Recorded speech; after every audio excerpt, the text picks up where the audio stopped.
Hi, I'm Chris Shaw, and this is the Great British Chef Signature Series. Our menus at Townsend are produce-led, seasonal-led. We're trying to use as much British produce as possible.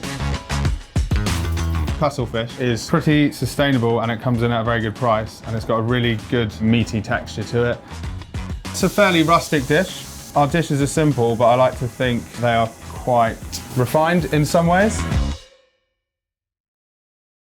Hi, my name is Chris Shaw. I'm the head chef of Townsend Restaurant in Whitechapel, and I'm going to cook for you today a cuttlefish braised with summer tomatoes. First step is we're going to prep this fish. We're just going to cut it and then we're going to wash it. We've just got to kind of break the tentacles off from the body, and then we're just going to trim off the wings a bit.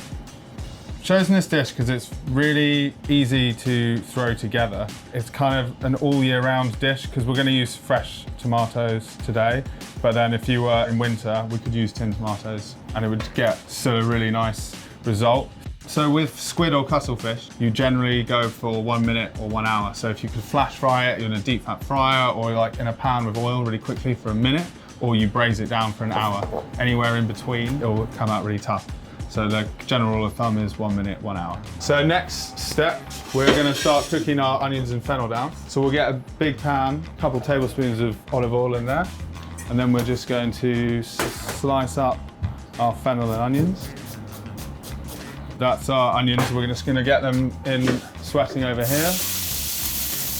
So we don't really want to get any colour on the onions, but if you do a little bit, it's not a problem at all. And then we're just going to do the same with the fennel. Just going to quarter it and then slice it up nice and thin as well. I think works really well with fish, and I also think it works really well with pork. I really like it as a vegetable. I quite like it raw. It's nice cooked, and then also good for starting braises like this one here. So we'll just give this a stir, and then we're just going to season this with a good couple pinches of salt just to start it off. It'll draw some moisture out of the onions. 4 cloves of garlic here, what we're just going to slice up nice and thin as well. So you do want this to be quite soft before you start adding any of the liquid. It does need a good, I'd say about 15 to 20 minutes of sweating down. We've got some lovely anchovy fillets here. What we're just going to quickly chop up. You could almost not chop them because they will just kind of dissolve in the sauce. If you don't like anchovies, you don't have to add them, but I think they add a bit of a depth of flavour to the sauce, and they're more of just a seasoning, if anything. So I'll just put them in there and they'll just melt away. So next thing we've got here, we've got a couple tablespoons of fennel seeds and a couple teaspoons of chili flakes, what we're just going to add in to the braise. So the chili will give a bit of a kind of background warmth, and if you wanted to add some more chili, you could. If you don't want to add the chili at all, don't worry, it's absolutely fine. And then we've got here just a couple tablespoons of tomato puree. This will similarly, it's going to give it a bit of body to the dish.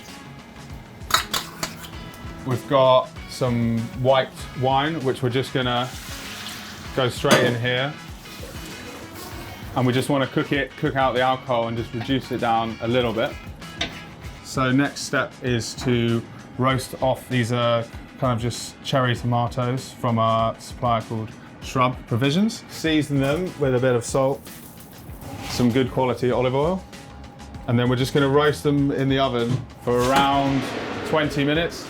We just want them to kind of break down and get a little bit of colour. If you didn't have cherry tomatoes or you were in winter, a tin of tomatoes would work well as well. So these are tomatoes, you know, they're not quite cooked through yet, but they've kind of got some colour and some of the juice is coming out, and then they'll finish cooking in here. So then we're just going to go in, so our wine's kind of reduced a bit down now, so then we're just going to get these tomatoes into our sauce, and then we're just going to kind of break them up with our spoon a bit, just so they start to break down and kind of create our sauce.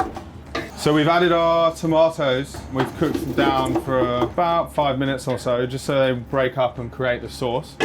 So then we're just going to tip our cuttlefish into the pan and just give it a good stir. We've just got about 1 litre or so of water, but we're just going to top it up. You could use fish stock if you wanted to, but for this dish I found it doesn't really add anything to it. And now we just need to leave this on a gentle simmer for an hour or so. So we've been cooking this for about an hour now. The kind of liquid has reduced down, so it's a nice consistency, and the cuttlefish is really, really tender. So we've got 2 cans of butter beans drained of the stock, and we're just gonna tip them straight in. The butter beans, I guess, are the kind of the carb element of this dish, and it makes it a complete dish. I've done it without the butter beans before and then used it as a garnish for like a piece of fish, but then the butter beans make it that kind of like rusticy kind of stew. Once you get your kind of braised there, then you can kind of go anywhere with it. We're just gonna give it a couple good twists of black pepper.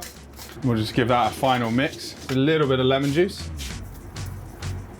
Just freshens it up a little bit at the end. So that's ready to go. A little bit of the beans, a little bit of the cuttlefish, bit of tomato. If you're serving this for a couple people, fantastic just to put a nice loaf of bread down the table, and then just a little bit of the sauce there. And then we're just gonna finish that with just a nice glug of extra virgin olive oil, and then that is good to go. So this is my braised cuttlefish with butter beans.